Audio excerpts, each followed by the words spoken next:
Roll for Crit is made possible thanks to the support of viewers like you and our patrons on our Patreon page. You can become a patron for just $1 a month at patreon.com/rollforcrit.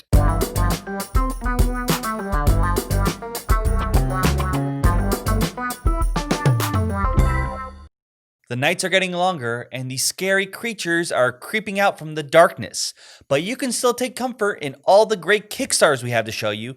Check them out here in this week's Kickstarter Pickstarter for October 5th, 2020.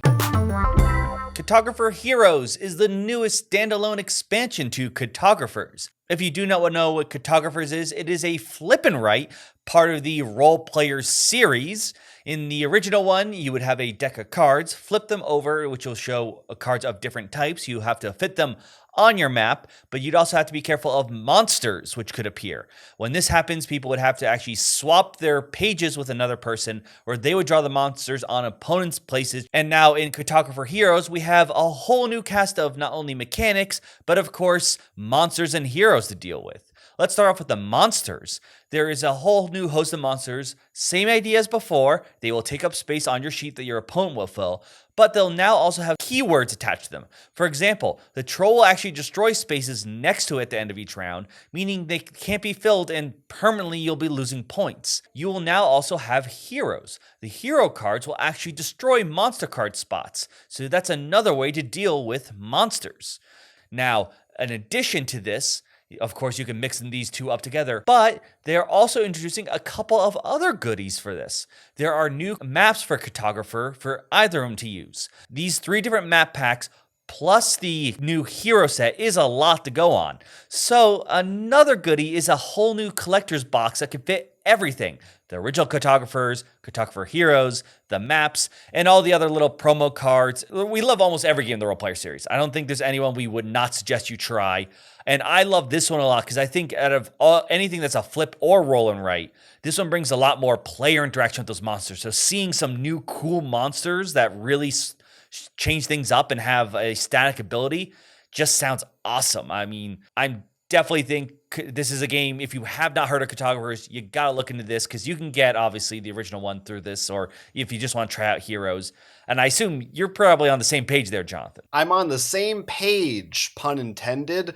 The original Cartographers is great fun, and this looks like the perfect companion to it. It just adds more and more stuff. I mean, having more maps, different layouts, is going to add tons of replay value, not to mention different goals of different ways that you're going to be scoring, because, eventually you would kind of just see the same few scoring cards come out, and you sort of know how they work, the ins and outs of them. So this will really increase the life of that, I think. So I'm excited to just add that extra stuff all into it. And there's also like a special collector's version with this one where you can get like everything together, or at least a big box for both of them. That holds everything. Because, earlier it's like, look, it's a nice small box, you can carry everything. And now it's like, nope, this is the size of Role Player now. It's a big boy. It's graduated. Now, if you are just in the mood to try out the new hero base, that goes for $22, but obviously there's so many more things that you can throw on top of that. Here's another pick called Flora from Bonfire Games. This is a semi-co-op game based on the Voynich manuscript, which is a thing I had never heard of, but it is a real document that has been studied by cryptographers and code breakers, dates back to the 15th century, and people still have not been able to fully decipher it as different studies of strange plants and things like that. And the idea behind this game is that you are using this document, you found this island, and you're trying to uncover some of these plants and carry out these research missions. And the way you'll be doing that is going to different places, finding a different animal life in the land or in the sea, rolling some dice and hoping to play cards to increase your odds of having a good result, possibly being attacked by animals, or possibly even getting injured.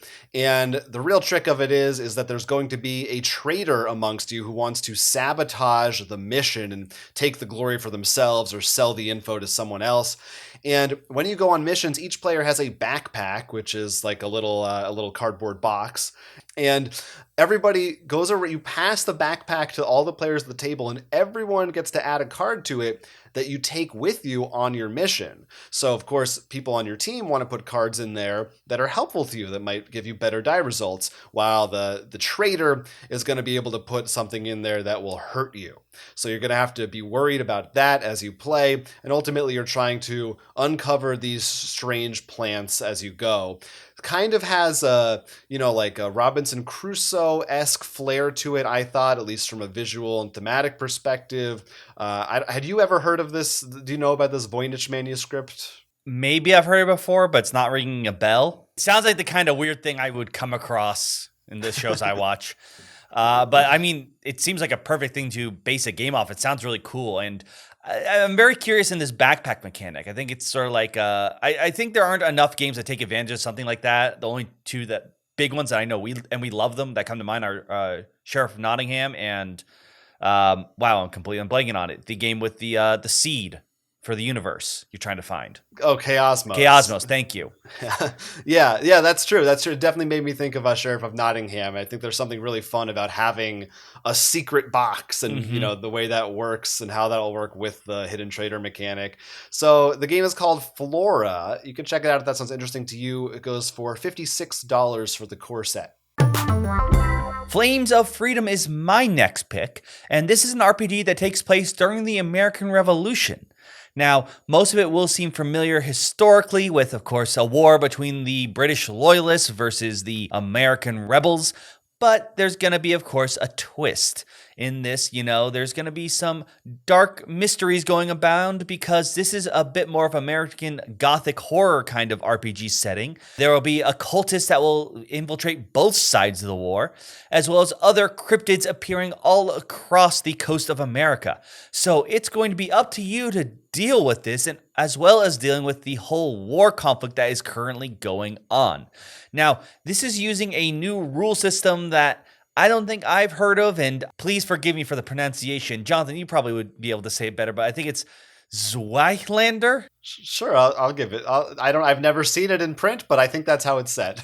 But it seems to use a D100 system, and I'll be very curious to try it out and see what it's like. But I think what's really appealing to this is that setting. And it seems that they're really going to go deep into this and make it the setting not just like, oh, it's America versus the bad guys. They're going to really go, they seem to have gone really deep into not just the loyalists and the rebels, but also like the indigenous people there, and therefore pulling from the myths too. So it won't just be like the werewolves in America or something. I think it's going to have a lot more interesting tidbits there. I think this has a whole bunch of customizations, different character options for you. Sounds like the perfect thing for Election Day coming up. Yeah, I guess so. If you're a fan of Hamilton on Disney Plus right now, this is something for you to sink your teeth into and maybe learn even more about what really was going on. Because I think it's based in fact, all the werewolf stuff too. Absolutely. I mean, every one of these creatures actually exist. I mean, this is 100% factual. When you play the characters, you're actually changing history. Your story is now your factual, true history of your world. It might as well be at this point. Well, I'm ready to buy it. For the PDF, it's $20, but if you want a hard copy of the book, it is $50. And of course, there's some other things for you to add on as well. My next pick is called Card Bards. It is a card game in which all players play as bards. They're all trying to make music and get the most fame by the end of the game to become the coolest bard. It's kind of like a battle of the bands, but medieval fantasy style. Now, these are all original bards with original art, with cool backstories that you can play as, and you will be playing song cards, and then based on those song cards, you have to play different cards that become the different aspects of that composition. So you play them out in a line, and eventually you will play the finale card for that song, and depending on which song it is, it may require more or less cards to be finished. And then you can get rid of your song and start a new one. And as you go, each of those cards in your song is going to have different effects. So they may get you those fame points that you need, or you may be able to harm your opponents, make them lose cards, hurt them, or power yourself up in some way. A fun concept, I think. We need more games that celebrate the bard, not Shakespeare, the other kind of a bard. And, the idea of creating songs I thought was really creative in the sense that you're playing your cards like any card game. They have their effects and everything, but sometimes you do have to play them in a specific order. So it does in some way simulate like, okay, this part of the song doesn't make sense here. So it sounds like it will do a good job making you feel like you're actually creating a piece of music in an abstract sort of way. I think that sounds like fun.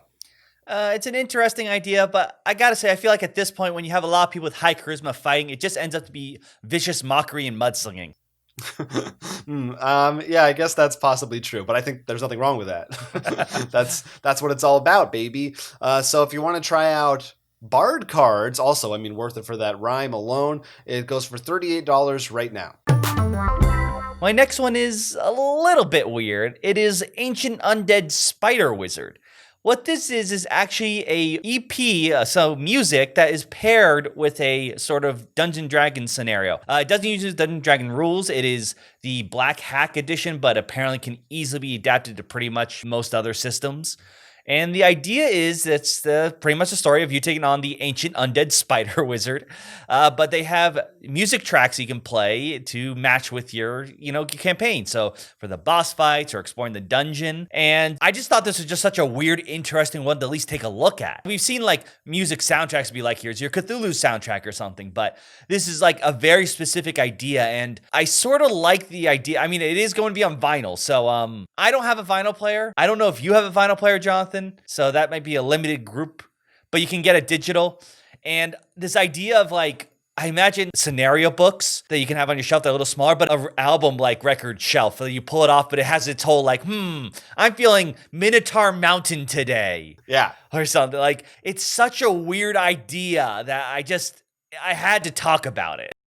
It makes sense, right? Vinyl's coming back, D&D is coming back. These are two great institutions of the 70s, and now they're in full force once again. Why not put them together? So yeah, I think that sounds cool. It'd be cool. I mean, I hope if you play it backwards, there's some kind of a secret spell or something. Oh god, now they need to make extra ones that do like you have to do that. It's like Metal Gear or something. Like you have to go outside the game and do weird things. Oh, that'd be fantastic.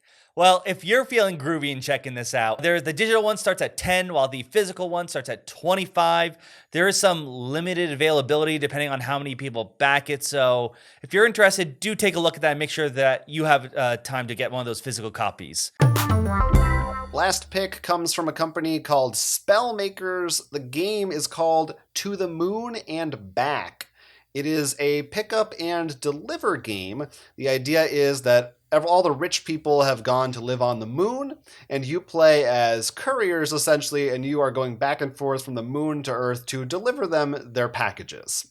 So you will get money every time that you deliver something to them, but it's a little more complicated than that. You can get different ships with different upgrades, different amounts of cargo, and other perks. Some of the ships will be faster than others, so they'll allow you to move more quickly between the moon and Earth.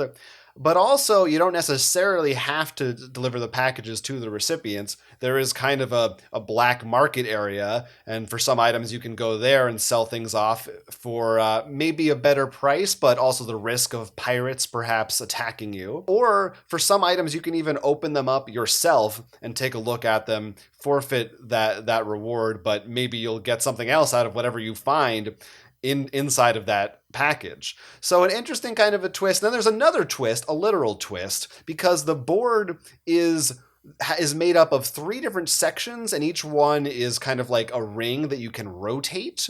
And at the end of your turn, you will be rotating one of those rings, and there's different pawns on it. And when the pawns are in certain positions based on these rotations and the way things have been moved, an event will occur. So you're also manipulating the board in that way as you're flying around back and forth on it. Some really weird concepts in this one. There's dice rolling involved for your movement, but it sounds like with how you upgrade your ship and everything, that will be mitigated.